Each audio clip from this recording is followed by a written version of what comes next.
अस्सलामुअलैकुम स्टूडेंट्स। उम्मीद करता हूं कि आप सब खैरियत से होंगे। सलाम के बाद बच्चों, जैसा कि आप सब जानते हैं कि पिछले 2 दिनों से हमारा साइंस 2 का chapter number 5 towards green energy हम स्टार्ट कर चुके हैं और इस चैप्टर के इंफॉर्मेशन को हम कंप्लीटली लाइन वाइज ऑब्जर्व कर रहे हैं। और इसमें कौन से कॉन्सेप्ट हैं वो मैं इसे एक बार फिर आपको बता दूं कि इसमें हम ग्रीन एनर्जी का और हमारा ट्रेडिशनल जो इलेक्ट्रिसिटी जनरेशन का जो प्रोसेस है उसके बारे में हम स्टडी कर रहे हैं। ध्यान से सुनिए, अगर आपको ये बात याद रखनी है कि हम इस चैप्टर में किस चीज़ के बारे में स्टडी कर रहे हैं तो आप ये कह सकते हैं कि हमने इस चैप्टर को स्टार्ट किया था कि किस तरह से हम इलेक्ट्रिसिटी का प्रोडक्शन अब तक करते आए हैं, जैसे कि thermal power plant station based on fuel that is coal, और उसके बाद हमने देखा था कि न्यूक्लियर पावर प्लांट का जो स्टेशन होता है एटॉमिक पावर स्टेशन वाला वो, और उसके बाद हमने फिर और भी दूसरे पावर स्टेशन को यहाँ पे देखे थे। तो इन सारी चीज़ों के बारे में स्टडी करते हुए हम अब टूवर्ड्स द ग्रीन एनर्जी, यानी अब ग्रीन एनर्जी उन सोर्सेज को यूज़ करके प्रोड्यूस की जाती है जिससे इन्वायरमेंट को कोई पॉल्यूशन या कोई हार्म नहीं होता। तो इस चैप्टर में बेसिकली हम हमारे ट्रेडिशनल सोर्सेज से जो मॉडर्न ज़माने के सोर्सेज हैं उस तरफ हम बढ़ रहे हैं कि उनका यूज़ करके एनर्जी का प्रोडक्शन कैसे किया जाता है। तो आइए स्टूडेंट, उसके साथ ही साथ मैं आपको अब तक ये भी बता दूं कि हम इस चैप्टर में क्या स्टडी कर चुके हैं। तो जैसा कि आप जानते हैं कि हमारे पास इस चैप्टर में स्टडी करने के लिए 3 टॉपिक हैं। Use of various energy sources, ये पहला टॉपिक था। Energy and use of energy sources, तो हम सब जानते हैं कि एनर्जी क्या होता है। कैपेसिटी टू डू वर्क, ये साइंटिफिक डेफिनेशन है।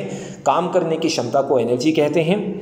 और सोर्सेज जो है एनर्जी की वो बहुत सारे होते हैं, जैसा कि आप सब जानते हैं कि हमारे पास कोल भी है और हमारे पास एटॉमिक भी है, उसके बाद हमारे पास हीट एनर्जी भी है। बहुत सारे फॉर्म्स भी होते हैं, जैसे कि आप chemical energy, sound energy, light energy, heat energy और दूसरे भी फॉर्म्स आप देख सकते हैं।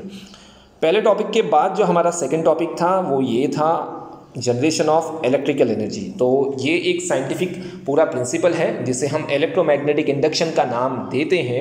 माइकल फैराडे का electromagnetic induction, change in magnetic field can produce electricity. इसी प्रिंसिपल को यूज़ करके हम जनरेटर को यूज़ करते हैं और फिर change in magnetic field produce करके हम वहाँ पर इलेक्ट्रिसिटी प्रोड्यूस करते हैं। इसी पूरे कॉन्सेप्ट को यूज़ किया जाता है तमाम तरह के पावर स्टेशन में इलेक्ट्रिसिटी को प्रोड्यूस करने के लिए। सबसे पहला जो पावर स्टेशन हम यूज़ कर रहे थे, या जो सबसे पहला पावर स्टेशन के बारे में हमने स्टडी की थी, वो था आपका thermal energy based electric power station. Thermal energy मतलब वो पावर स्टेशन जो हीट की एनर्जी पे चलता है, और हीट को प्रोड्यूस करने के लिए हम कौन सा फ्यूल यूज़ करते हैं? कोल। थर्मल एनर्जी में हम कोल यूज़ करते हैं, कोयला यूज़ करते हैं। वहाँ से हम पानी को गर्म करके स्टीम प्रोड्यूस करते थे एंड देन फिर स्टीम टरबाइन को रोटेट करके जनरेटर, और जनरेटर से इलेक्ट्रिसिटी को हम प्रोड्यूस करते थे, और फिर हम उस स्टीम को कंडेंस करके फिर से हम उसको पानी में कन्वर्ट कर सकते थे। ये सारे प्रोसेस को आपने यहाँ पर देख चुका है। थर्मल पावर स्टेशन के बाद हमने जो सेकंड पावर स्टेशन है उसके बारे में भी स्टडी किया था। आप वहाँ देख सकते हैं पेज नंबर 50 पे कि power plant based on nuclear energy, यानी कि एटॉमिक एनर्जी वाला, जिसमें मैं आपको बता दूं कि एटॉमिक एनर्जी के बारे में हमने चेन रिएक्शन को अच्छे से समझा है कि किस तरह से न्यूक्लियर एनर्जी में एक्चुअल में पहले हम एक एटॉमिक रिएक्टर के थ्रू एटम्स को ब्रेक डाउन करके एनर्जी को क्रिएट करते हैं, और फिर उस थर्मल एनर्जी को यूज़ करके हम फिर से पानी को स्टीम में कन्वर्ट करते हैं। तो यहाँ पर आप उसका पूरा फ्लो चार्ट देख सकते हैं। और इसके लिए जो सोर्स यूज़ होते हैं वो रेडियो एक्टिव सब्सटेंस होते हैं, जैसे कि यूरेनियम और प्लूटोनियम नाम के जो एलिमेंट होते हैं उनका यूज़ किया जाता है। तो ये था आपका सेकेंड वाला power station based on atomic energy, that is nuclear energy. ये चेन रिएक्शन भी आपने कल देखा था। इसका स्कीमेटिक डायग्राम इस वक्त आप देख रहे हैं स्क्रीन पे। और उन दोनों पावर स्टेशन से जुड़े हुए जो प्रॉब्लम्स थे वो भी हमने देखे थे। एयर पॉल्यूशन भी होता है और रेस्पिरेटरी सिस्टम को भी हमारे बहुत ज़्यादा नुकसान पहुंचता है, हार्मफुल होता है। डिजीज़ेस जो होती हैं वो हमारी बॉडी के अंदर हो जाती हैं। और अगर हम एटॉमिक एनर्जी के प्रॉब्लम्स की बात करें तो उसके वेस्ट को मैनेज करना एक बड़ा चैलेंज है, प्लस एक्सीडेंट होने पे बहुत ज़्यादा फैटल तरह के वो एक्सीडेंट होते हैं। ये सारी चीज़ें हम कल स्टडी कर चुके हैं। उसके बाद अगर हम बात करें तो तीसरे पावर स्टेशन के बारे में कल जो हमने स्टडी किया था वो था power generation plant based on energy of natural gas. Natural gas को एज अ फ्यूल यूज़ करते थे और वहाँ पर हम गैस टरबाइन को यूज़ करते थे। इसके पहले दोनों वाले पावर स्टेशन में हम स्टीम टरबाइन को यूज़ करते थे। नेचुरल गैस के पावर स्टेशन में हम गैस वाले टरबाइन को यूज़ करते हैं। तो गैस वाले टरबाइन को यूज़ करके हम किस तरह से इलेक्ट्रिसिटी प्रोड्यूस करते हैं, ये तीसरा पावर स्टेशन के बारे में भी हम स्टडी कर चुके हैं। और स्टूडेंट, इतना करने के बाद अगर हम पेज नंबर 52 की तरफ मूव करें तो हमने ये टॉपिक देखा था electric energy generation and environment, यानी कि ये वही सारे प्रॉब्लम्स हैं जो थर्मल एनर्जी के से रिलेटेड थे और उसके बाद जो हमारे पास न्यूक्लियर एनर्जी से रिलेटेड थे और हमारे पास नेचुरल गैस का जो पावर स्टेशन होता है उनसे भी कुछ प्रॉब्लम्स इन्वायरमेंट में होते हैं। तो ये सारे प्रॉब्लम्स को यहाँ पर फिर से डिस्कस किया गया था ये 3 पॉइंट्स में। और उसके बाद यहाँ जो आप राइट हैंड साइड पे एक येलो कलर का बॉक्स देख रहे हैं जिसमें ये बताया गया था कि अगर इतने सारे प्रॉब्लम्स इन्वायरमेंट को क्रिएट होते हैं तो क्यों ना हम ऐसे सोर्सेज को यूज़ करें जिससे इन्वायरमेंट को कोई हार्म नहीं होता, और ऐसे सोर्सेज को यूज़ करके जो एनर्जी प्रोड्यूस की जाती है उसे ग्रीन एनर्जी का नाम दिया जाता है। तो स्टूडेंट, अब हम उसी तरफ मूव करेंगे आगे। आज के इस लेक्चर को हम यहाँ से स्टार्ट कर सकते हैं। ग्रीन एनर्जी में हमारा जो सबसे पहला है हाइड्रो इलेक्ट्रिक एनर्जी। अब यहाँ से आज का जो लेक्चर है वो स्टार्ट होगा। अब तक जो मैंने आपको बताया वो पिछले लेक्चर का रिवीजन था। ध्यान से सुनिएगा, मैं आपको ये बात बता दूँ कि मैं आपके सामने नहीं हूँ, इसलिए मैं बार बार चैप्टर को रिवाइज़ करते रहता हूँ और ये भी बताता हूँ कि हम चैप्टर में क्या पढ़ने जा रहे हैं। तो स्टूडेंट, इस लेक्चर में हम ग्रीन एनर्जी को किस तरह से जनरेट किया जाता है, कौन कौन से सोर्सेस होते हैं ग्रीन एनर्जी के, उसके बारे में स्टडी करेंगे। तो आइए उसमें से सबसे पहला जो है वो स्टार्ट करते हैं हाइड्रो इलेक्ट्रिक एनर्जी। अब आप जैसा कि नाम सुन रहे हैं हाइड्रो इलेक्ट्रिक एनर्जी, हाइड्रो का मतलब होता है वाटर और वाटर से जनरेट होने वाली इलेक्ट्रिकल एनर्जी हम यहाँ देखेंगे। अब ये वो चीज़ है जो हम अपने लोअर स्टैंडर्ड की साइंस में बहुत पहले से पढ़ते आए हैं कि किस तरह से डैम में पानी को रिजर्व करके उस पानी की पोटेंशियल एनर्जी को यूज़ करके फ्लोइंग वाटर में कन्वर्ट करते हैं एंड देन फिर वो पोटेंशियल एनर्जी काइनेटिक एनर्जी में कन्वर्ट हो करके जो टरबाइन होता है उसे रोटेट करते हैं एंड देन आप सब जानते हैं कि रोटेशन ऑफ टरबाइन की वजह से चेंज इन मैग्नेटिक फील्ड होगा जनरेटर में और वहाँ इलेक्ट्रिकल एनर्जी प्रोड्यूस होगा। तो इस पूरे प्रोसेस को इस डायरेक्टली पेज नंबर 53 के आप फ्लो चार्ट में भी ऑब्जर्व कर सकते हैं जो बॉटम पे है एकदम सामने। ठीक है, आप उस फ्लो चार्ट को भी, ब्लॉक डायग्राम को भी आप देख सकते हो।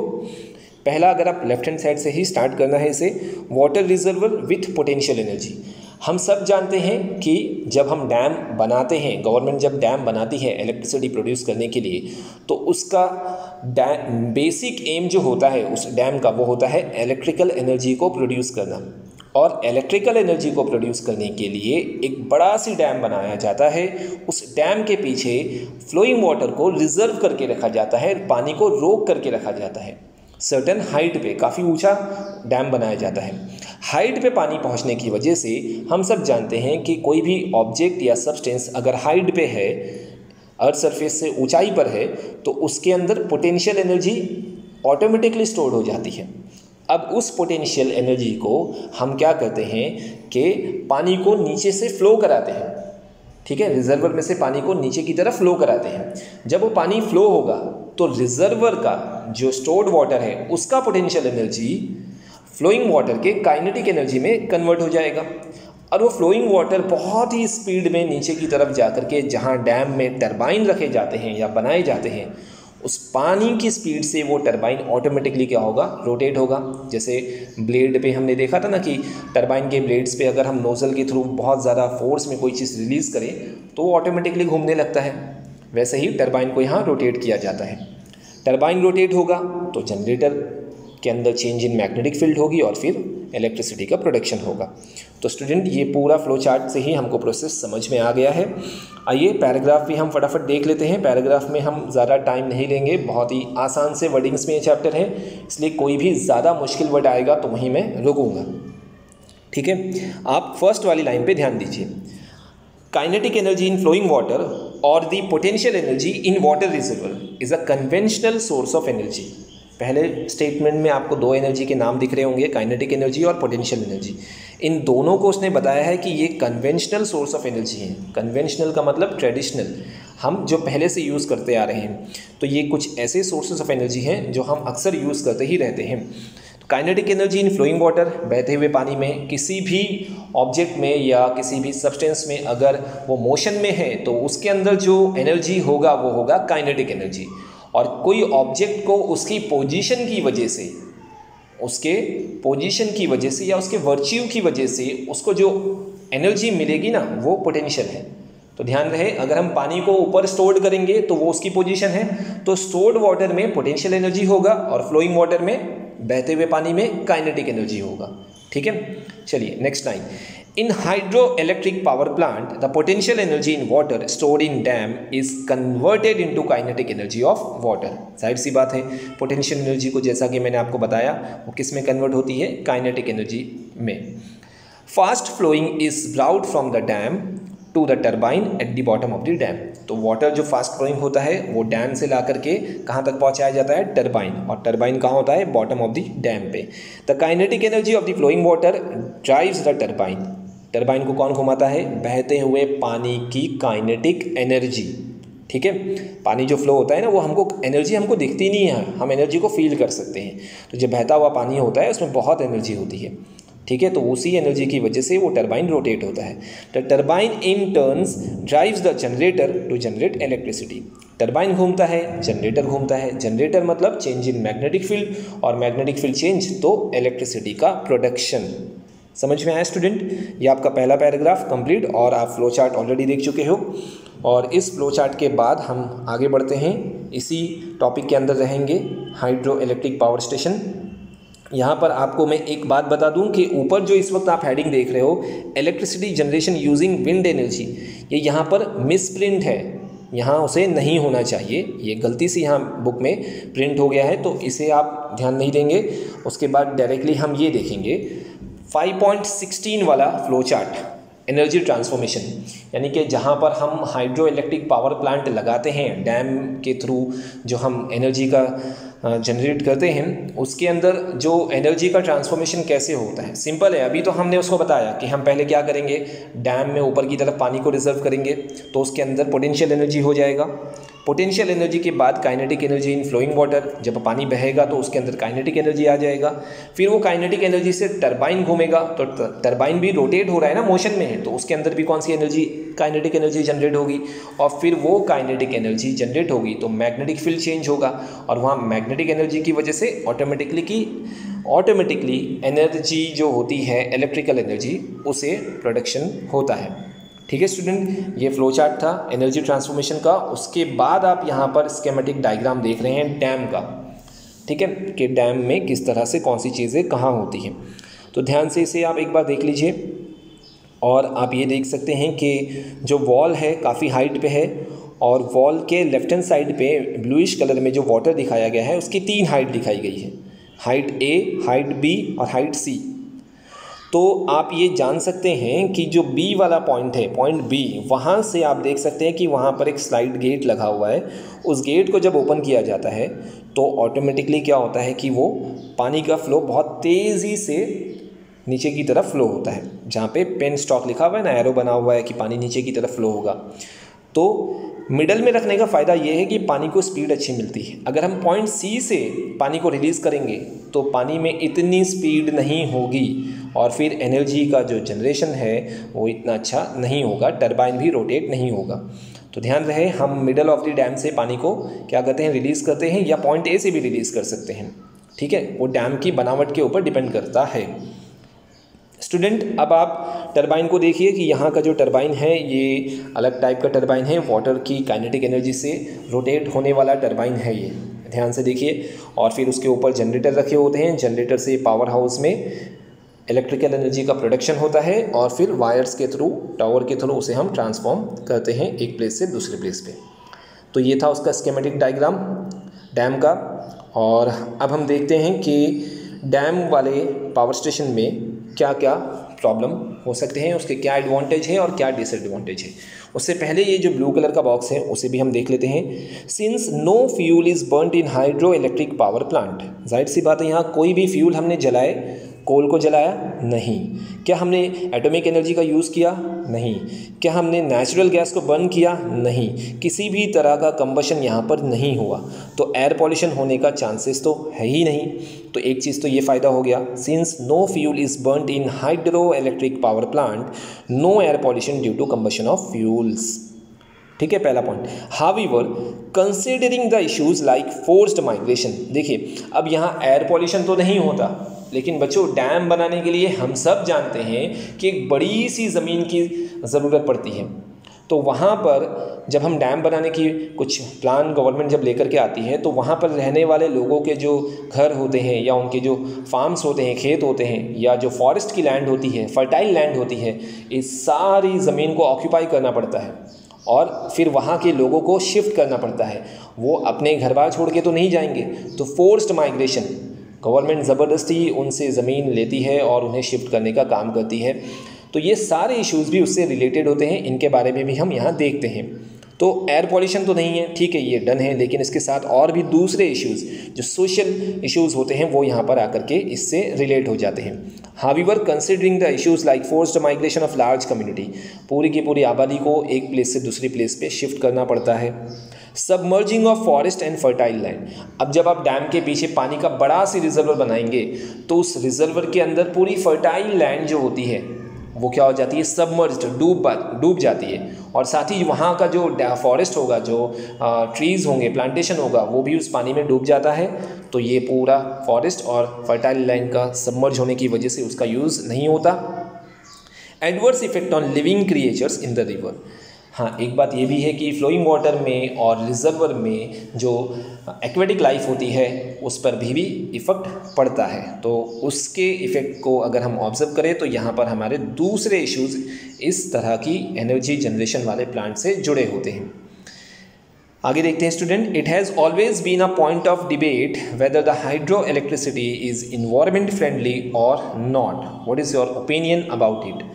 तो स्टूडेंट यहाँ पर हमने देखा कि एयर पॉल्यूशन का तो कोई चांस नहीं है, लेकिन दूसरे बहुत सारे जो इससे प्रॉब्लम्स हैं, खासकर जो सोसाइटी से रिलेटेड प्रॉब्लम्स होते हैं, और उसके बाद फर्टाइल लैंड का है और एक्वेटिक लाइफ का है, यानी घुमा फिरा की बात इन्वायरमेंट पे ही आ रही है।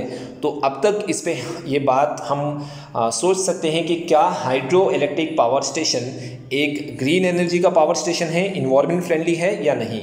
इसी के बारे में वो आपसे क्वेश्चन पूछ रहा है कि आप लोगों का क्या ओपिनियन है। तो स्टूडेंट आप लोग अपने अपने जवाब मुझे व्हाट्सअप भी कर सकते हैं आपकी थिंकिंग के हिसाब से।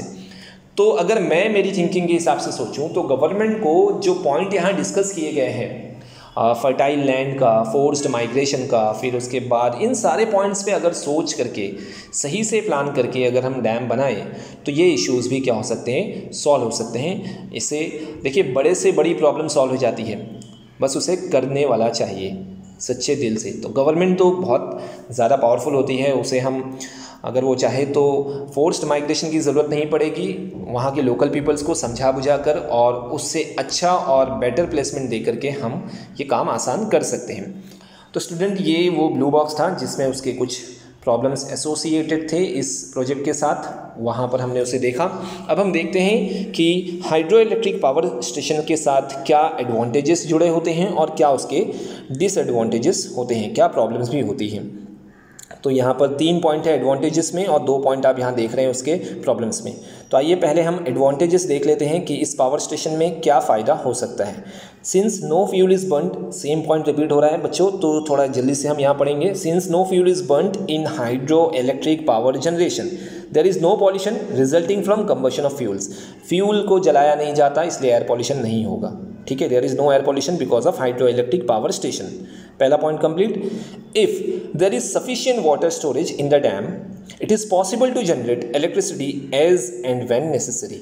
दूसरा पॉइंट ये है उसका एडवांटेज कि अगर हमारे रिजर्वर में, डैम में सफिशिएंट अमाउंट ऑफ वाटर का रिजर्व है तो हम क्या कर सकते हैं कि जब जब हमको ज़रूरत पड़ेगी तब हम इलेक्ट्रिसिटी का प्रोडक्शन कर सकते हैं। अगर साल भर पानी वहाँ पर रिजर्व है तो हम साल भर भी आसानी से इलेक्ट्रिसिटी का प्रोडक्शन कर सकते हैं। तीसरा पॉइंट है although water reservoir is used for power generation, it can be replenished during rainy season leading to uninterrupted power generation. तीसरा पॉइंट बच्चों ये है कि हम क्या करते हैं कि रिजर्वर को यूज़ कर लेते हैं, ठीक है ना, पावर जनरेट करने के लिए हम रिजर्वर के पानी को यूज़ कर लेते हैं, लेकिन उसी डैम के रिजर्वर को रिप्लेनिश कर सकते हैं, फिर से हम क्या कर सकते हैं उसको अपग्रेड कर सकते हैं। कब? ड्यूरिंग रेनी सीजन, जब बारिश का सीज़न आता है तो बारिश अच्छी होती है और डैम अक्सर उसी जगह बनाए जाते हैं रिवर्स पे या बारिश के जगह पर जहाँ पर पानी की अच्छी क्वांटिटी मिल सकती है। तो ड्यूरिंग रेनी सीजन हम उस रिजर्वर को फिर से फिल करके या उसके डैम में जो वाटर लेवल होता है उसे अपग्रेड करके हम फिर से प्रोडक्शन कर सकते हैं। तो ये उसका फ़ायदा है, ठीक है। आइए देखते हैं उसके प्रॉब्लम्स क्या थे। The back water due to storage of water in dam में सबमर्ज्ड विलेजेस और टाउन्स इन दैट एरिया। या अभी हमने देखा कि सबमर्ज का प्रॉब्लम होता है खासकर फॉरेस्ट का, और वहाँ रहने वाले लोगों की जो लोकल जो लोकेशन होता है, मतलब जो उनके जो फार्म्स होते हैं, उनके जो खेत होते हैं, जो विलेज होता है, वो सब सबमर्ज हो सकता है, बड़ा सी एरिया ऑक्यूपाई करना पड़ता है, ध्यान रहे। तो ये मेन प्रॉब्लम आता है। This leads to the problems of rehabilitation of the displaced population. तो इसकी वजह से रिहैबिलिटेशन का मीनिंग होता है बच्चों वापस से बसाना, लोगों को फिर से आबाद करना, फिर से बसाना। तो एक प्लेस से उनको हटा करके दूसरे प्लेस पे बसाना मुश्किल काम होता है, लोग अपने प्लेस को छोड़ते नहीं हैं। अभी आपको कोई बोलेगा यहाँ से शिफ्ट हो जाओ, ज़बरदस्ती शिफ्ट हो जाओ, तो आप होंगे क्या? नहीं ना। तो इस तरह से वहाँ के लोकल पीपल से उनकी ज़मीनें, उनके घर बार सब छोड़ करके शिफ्ट होने के लिए कहा जाता है डैम की वजह से। तो ये रिहैबिलिटेशन का एक प्रॉब्लम गवर्नमेंट के सामने खड़ा हो जाता है। दूसरा पॉइंट हम देख सकते हैं कि क्या प्रॉब्लम है। The obstruction of the flow of river water may have adverse effect on living world in the river.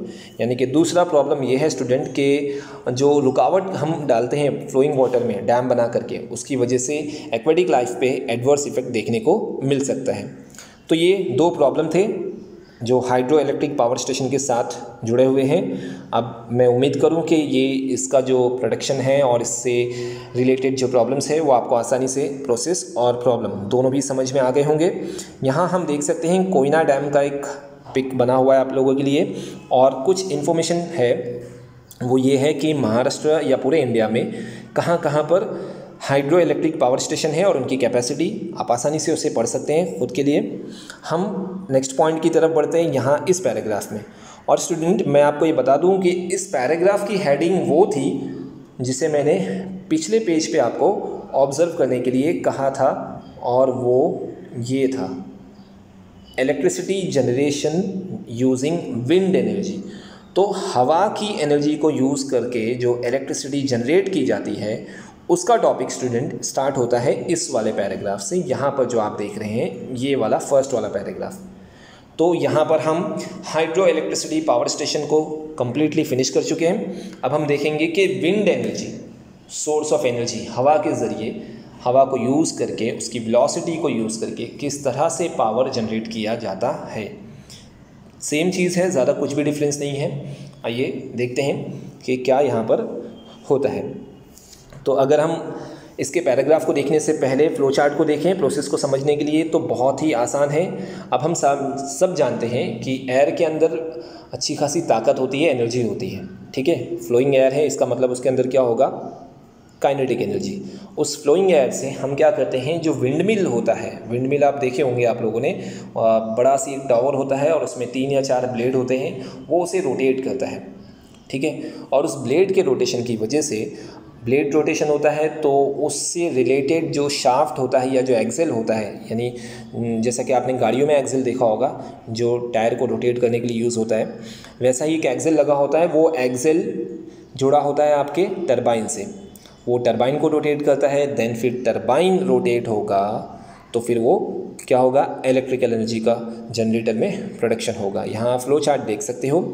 Wind with required velocity, ध्यान रहे बच्चों, किसी भी कम हवा की स्पीड में, यानी ऐसी हवा जिसकी स्पीड कम हो, उसमें हम विंड एनर्जी को यूज़ नहीं कर सकते। विंड विथ रिक्वायर्ड वेलोसिटी चाहिए, ध्यान रहे।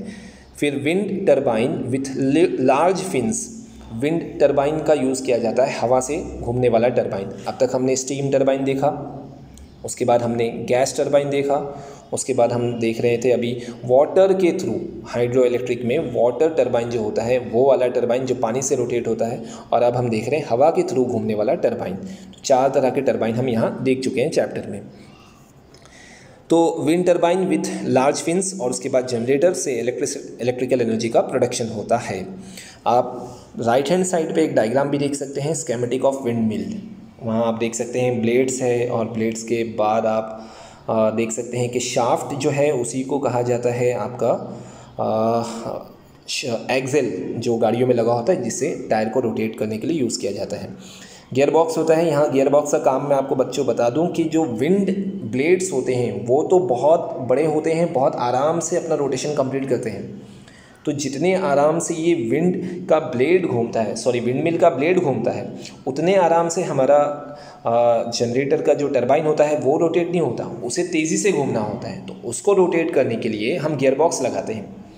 गियर बॉक्स का फ़ायदा ये होता है कि विंड की स्पीड जो है उसको यूज़ करके जो ब्लेड होते हैं वो घूमते हैं। बड़े होने की वजह से उनका रोटेशन पर मिनट जो होता है वो बहुत कम होता है।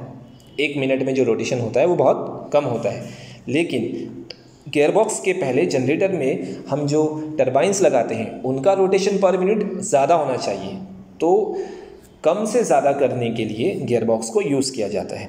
और फिर जनरेटर से आप सब जानते हैं कि इलेक्ट्रिसिटी का प्रोडक्शन हो सकता है। आइए इसके पैराग्राफ को जल्दी से देख लें। The kinetic energy in wind has been used since long for lifting of water, for driving flour mill etcetera. तो ये बता रहा है कि जो हवा के अंदर जो काइनेटिक एनर्जी होती है वो हम बहुत पहले से यूज़ कर रहे हैं। ख़ासकर आपने फ्लोर मिल देखा होगा। फ्लोर मिल किसी पहले के फिल्मों में या किसी सीन में आपने देखा होगा कि हवा से वो घूमता है फ्लोर मिल, एक चक्की टाइप लगा होता है उसमें वो। The wind energy can also be use for electricity generation. किसके लिए? इलेक्ट्रिसिटी जनरेशन, हम उसी के बारे में पढ़ रहे हैं।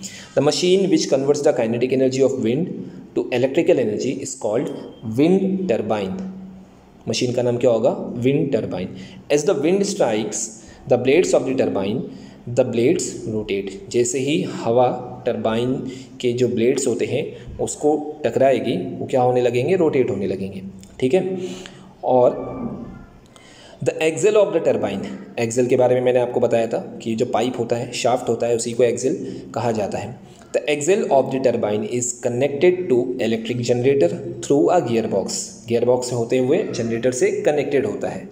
अब यहाँ function of the gear box is to increase the rotation per unit time. तो ध्यान से सुनिए बच्चों, गियर बॉक्स का फंक्शन यहाँ समझ में आया कि रोटेशन पर यूनिट टाइम को बढ़ाने के लिए गियर बॉक्स यूज़ किया जाता है। ठीक है, क्योंकि जो ब्लेड होते हैं उनका रोटेशन पर यूनिट टाइम तो बहुत कम होता है। ठीक है, लेकिन हमारा जो टरबाइन का रोटेशन पर यूनिट टाइम है वो ज़्यादा होना चाहिए इलेक्ट्रिसिटी को प्रोड्यूस करने के लिए, इसलिए गियर बॉक्स यहाँ पर यूज़ किया जाता है। एक बार फिर सुन लीजिए। The function of the gearbox is to increase the rotation per unit time. Thus, the rotating blades drive the turbine and the turbine in turn drives the generator to generate electricity. Generator को rotate करेगा और वहाँ पे electricity produce होती है। उसके बाद आप फ्लो चार्ट तो ऑलरेडी स्टूडेंट देख चुके हैं, विंड मिल का स्ट्रक्चर भी आप देख चुके हैं। यहाँ पर आप नेक्स्ट वाले फ्लो चार्ट में एनर्जी का ट्रांसफॉर्मेशन कैसे हुआ उसको आप समझ सकते हैं। बहुत ही सिंपल है। विंड जब चलती है तो फ्लोइंग विंड के अंदर बहती ही हुई यानी मोशन में है वो, तो उसके अंदर कौन सी एनर्जी होगी? Kinetic energy. फिर वो ब्लेड को रोटेट करेगा तो काइनेटिक एनर्जी ब्लेड में आ जाएगा। फिर वो टरबाइन को रोटेट करेगा तो रोटेट हो रहा है ना, मोशन में है, तो कोई भी मोशन होने वाली चीज़ में काइनेटिक एनर्जी, और देन फिर काइनेटिक एनर्जी से इलेक्ट्रिकल एनर्जी का कन्वर्जन होता है। तो यहाँ तक हम प्रोसेस समझ चुके हैं। अब हम देखते हैं स्टूडेंट के कैसे इस पावर स्टेशन से कितना हद तक हमको उसकी इलेक्ट्रिसिटी का प्रोडक्शन हो सकता है। कुछ और भी इंफॉर्मेशन हम यहाँ पर ऑब्जर्व कर लेते हैं। पेज नंबर 55 पे जो लास्ट वाला पैराग्राफ है, आइए उसे देखते हैं। Wind turbines with capacity right from less than 1 kilowatt. ध्यान से बच्चों कि विंड टरबाइन की अलग अलग कैपेसिटी होती है। कुछ विंड टरबाइन की हाइट बहुत ज़्यादा होती है, कुछ विंड टरबाइन की हाइट बहुत मतलब हमारे यहाँ पर जो बिल्डिंगें होती हैं, ख़ासकर अगर मैं बात करूँ 6th फ्लोर 7th या 8 या अप टू 10 फ्लोर तक 10 माले की जो बिल्डिंगें होती हैं वहाँ तक भी उनकी हाइट होती है। ये मिनिमम हाइट होती है। और इससे ज़्यादा जो बड़े होते हैं वो काफ़ी ज़्यादा होते हैं। हम उसके बारे में भी आगे डायग्राम में देखेंगे। अभी फ़िलहाल हम ये देख रहे हैं कि उनकी जो कैपेसिटी होती है एनर्जी को प्रोड्यूस करने की वो लेस देन 1 किलोवाट भी होती है, और वो वहाँ से शुरू होकर के about 7 megawatt that is 7000 kilowatt तक हो सकती है, और वो कमर्शियली अवेलेबल होते हैं, यानी कि जो बड़ी बड़ी कंपनीज होती है वो उनको बनाती हैं। Depending on the wind velocity available at the site of installation, wind की स्पीड क्या है, ठीक है, तो उसके हिसाब से wind turbine with specific capacity is selected. जैसी उसकी स्पीड होगी उसके हिसाब से विंड का टरबाइन सेलेक्ट किया जाता है। किसकी स्पीड? एयर की स्पीड। हवा बहुत ज़रूरी है क्योंकि हम यूज़ ही वही कर रहे हैं ना भाई, ठीक है। The wind velocity at specific location depends on many geographical factor. जाहिर सी बात है, अलग अलग लोकेशन होंगे तो विंड की स्पीड अलग अलग फैक्टर्स के ऊपर डिपेंड करती है। आइए हम यहाँ समझने की कोशिश करते हैं। एक पैराग्राफ और है और उसके बाद डायग्राम को समझेंगे। पहले हम पैराग्राफ देख लेते हैं। Wind velocity is usually high on sea shores, समुद्र के किनारे का जो एरिया होता है, तो ख़ासकर हमारे यहाँ तो इंडिया की मैं बात करूँ तो यहाँ पर ऐसे कोई लोकेशन मुझे याद नहीं आ रहा, हो सकता है मेरे नॉलेज में फ़िलहाल नहीं है, लेकिन कई सारी फिल्मों में हम बाहर की कंट्रीज़ की सीनरी देखते हैं, या हम कई सारे वीडियोज़ में यूट्यूब या दूसरे चैनल्स पे हम देखते हैं कि विंड मिल जो होते हैं वो समुद्र के किनारे, पहाड़ों पर या ऐसी जगह पे लगाए जाते हैं जहाँ पर विंड की स्पीड या वेलोसिटी बहुत हाई होती है। Wind velocity is usually high on sea shores and that environment is appropriate for the installation of wind turbine. Wind energy is a clean energy source. जाहिर सी बात है, कोई फ्यूल तो यूज़ नहीं करना है ना, किसी चीज़ को जलाना नहीं है, फॉरेस्ट कटिंग नहीं करना है, किसी लोगों को नहीं हटाना है, ठीक है। बस एक ऐसी जगह का सिलेक्शन करना है जहाँ पे हवा बहुत तेज़ चलती है और वहाँ पर आपको विंड मिल का लोकेशन क्रिएट करना है, ठीक है। अगर आप इंस्टॉल कर देंगे तो वहाँ पर फिर बाकी का काम आप मशीनरी को यूज़ करके एनर्जी को प्रोड्यूस कर सकते हैं। तो इसलिए इसे हम क्लीन सोर्स ऑफ एनर्जी मानते हैं। However the wind velocity necessary for wind energy generation is not available everywhere. अब ये तो हम सब जानते हैं कि कुछ ना कुछ तो प्रॉब्लम्स जुड़े होंगे। अब हर जगह समुद्र का किनारा तो होता नहीं है, तो हर जगह तेज़ हवा नहीं चलेगी, हर जगह तो पहाड़ नहीं होते तो हर जगह तेज़ हवा नहीं चलेगी। इसलिए जहाँ जहाँ हम लगाना चाहें ज़रूरी नहीं है कि वहाँ पर तेज़ हवा हो, ठीक है। In that sense use of wind energy is limited. इसलिए हम देखते भी हैं कि हर जगह ऐसे पावर स्टेशन नहीं लगाए जाते, पर्टिकुलर प्लेसेस पे ही लगाए जाते हैं। अब मैं यहाँ आपको डायग्राम के थ्रू ये समझा दूँ कि जो विंड मिल होते हैं उनकी हाइट कितनी होती है और उनके ब्लेड की जो लेंथ होती है वो कितना होता है, और उसके हिसाब से उनकी प्रोडक्शन का जो कैपेसिटी होता है वो भी यहाँ पर हम ऑब्ज़र्व कर सकते हैं। तो स्टूडेंट ध्यान से देखिए, कुछ विंड मिल जो है वो होम, और कुछ विंड मिल विंड फार्म, और कुछ जो है वो ऑफ शोर विंड टरबाइन, यानी किनारे की तरफ समंदर के आसपास या समंदर में ही समझ लिए उसे लगाया गया है। तो अगर हम ऐसे बात करें जहाँ पर पॉपुलेशन होती है, आबादी में अगर हम विंड मिल लगाते हैं, हवा अगर वहाँ अच्छी चलती है तो अप्रोक्सीमेटली विंड की जो हाइट होती है वो 35 मीटर, या अगर हम उसको फीट में बात करें तो 100 फीट तक होता है। अब अगर आप 35 मीटर या 100 फीट की बात करें तो 100 फीट आप अंदाज़ा लगा सकते हैं कि 8 to 9 या 9 to 10 फ्लोर की जो बिल्डिंग होती है, 10 माले की जो बिल्डिंग होती है वो 100 फीट तक हो सकती है, ठीक है। हमारे एक फ्लोर की जो अप्रॉक्सीमेटली हाइट होती है वो 10 फीट या 12 फीट तक होती होगी, एक फ्लोर यानी एक माले की जो हाइट होती है। तो अब इसी तरीके से अगर आप 100 फीट हैं तो अंदाज़न 8 या 9 माले की हाइट तक विंड मिल होते हैं ऐसी जगह पर जहाँ पॉपुलेशन होता है। उस विंड मिल की ब्लेड की लेंथ होती है 1.5 मीटर तक, और उनकी कैपेसिटी कम होती है, 2 किलोवाट का वो प्रोडक्शन कर सकते हैं।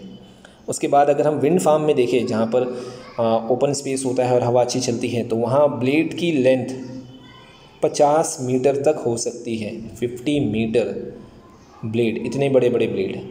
अगर आप 50 मीटर का अंदाज़ा लगा सकते हैं तो आपके आराम से 4 माले की जो बिल्डिंग होगी उससे थोड़े बड़े ही होंगे वो, ठीक है। और कैपेसिटी जो है उनकी वो 2000 किलोवाट तक का प्रोडक्शन हो सकता है।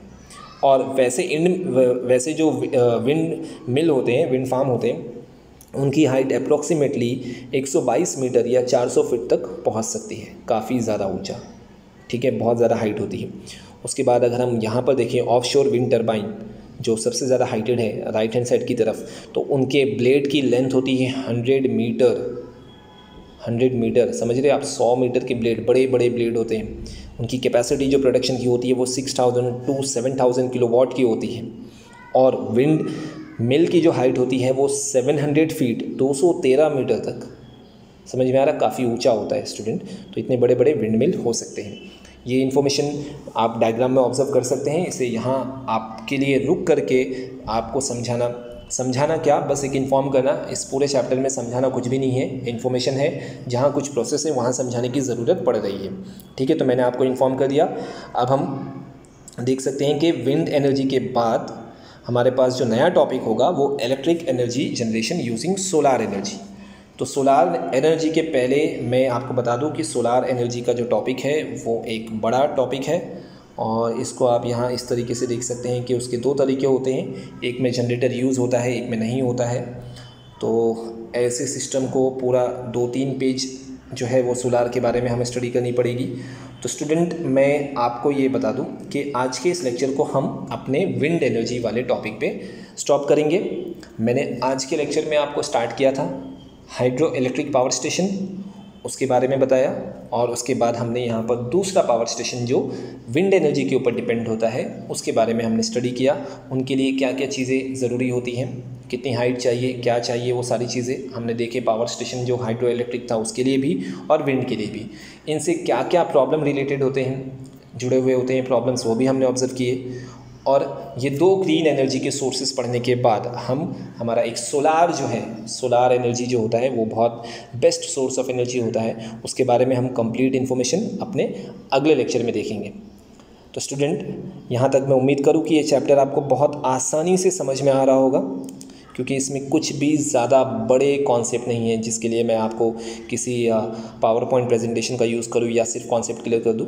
ये इन्फॉर्मेशन या इन्फॉर्मेटिव टाइप ऑफ चैप्टर है, उस इन्फॉर्मेशन को मुझे आप तक पहुंचाना है।